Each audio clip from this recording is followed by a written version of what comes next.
Hi guys, Pigmoon here again with another video, and Happy New Year. Today we'll cover another sensitive topic to the Indian Air Force. After my previous video on the failure of the HAL Tejas attracted a lot of negative attention, I guess we should look at the fighter obart of the Indian Air Force on a holistic view as per 2016 to see actually what's what.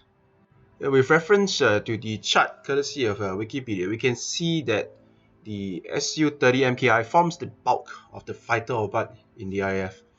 The numbers delivered here is at 224 with 272 on order.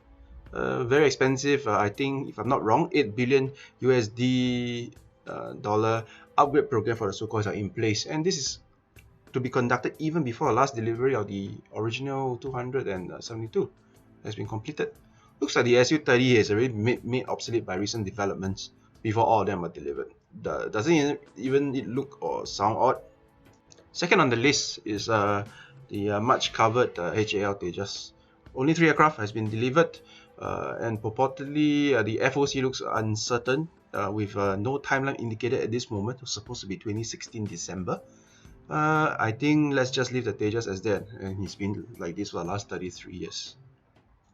Third on the list is the Mikoyan MiG-21 frontline air defense fighter or the IAF, and only 66 jets available. Noting, I guess this number is not even very accurate, because noting the age of the aircraft and the low serviceability and high requirement for maintenance and overhaul, the number of MiG-29s available at any one time is ineffective against covering the entire airspace of India. The fleet has underwent a service life and upgrade of the radar antenna, and only 62 of the 66 fighters, so maybe there is already less numbers serviceable or airworthy. It includes the Zook ME radar upgrade, which changes the antenna from the front mechanically scanned to a slotted planar array antenna.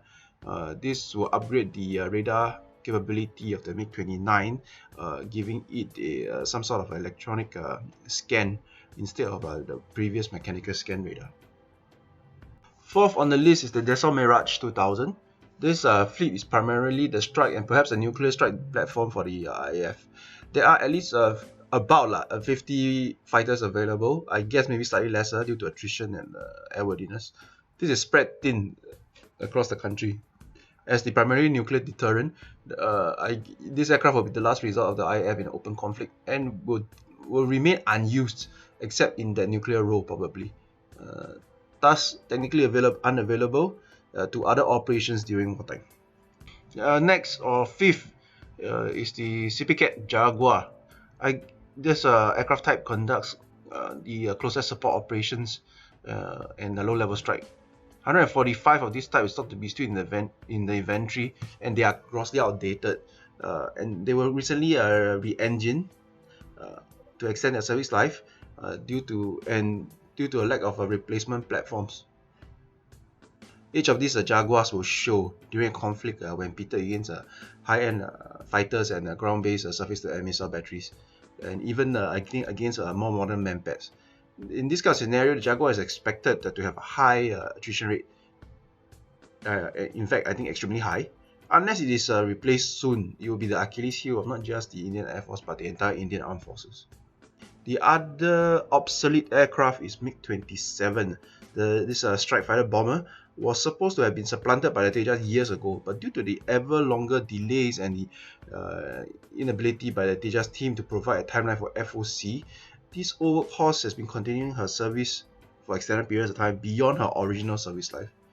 And they are all expected to be retired by 2018, but this looks unlikely at the moment again due to the Tejas delay, and perhaps the IAF will have a capability gap in low-level strike missions. Lastly is the antique MiG-21. In the present battle space, this obsolete fighter still serves in the Indian Air Force, but the capability of the H platform is to be debated. There's still about over 132 aircraft in the fleet, and at this moment I guess they will only be restricted to short-range air defense roles only due to its capability. The air defense umbrella will also have problems integrating these MiG-21s as these surface-to-air missiles and other air defense fighters are much more advanced. This is a key point to be considered. They might be there, but they might not be there. The MiG-21 has also been subjected to numerous crashes and groundings, and the overall readiness of the units, even with upgraded engines, is doubted. An ineffective and incapable aircraft in the year 2017. In conclusion, we have talked about 7 Indian Armed Forces or Indian Air Force fighters, and 5 of them are outdated and or obsolete, and I think 2 of them are grossly, or 3 of them are grossly or obsolete. Only the Su-30 MKI and the upgraded MiG-29 have any real chance of in the modern battle space.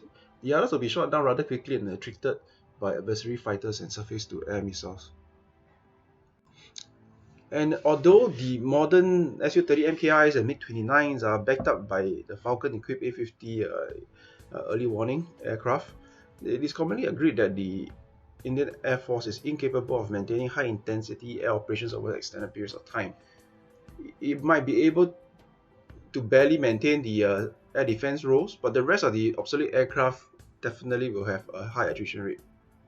And the slow lack and slow upgrades of the Tejas caused the Indian Air Force to knee-jerk and purchase 36 Rafales outright instead of waiting.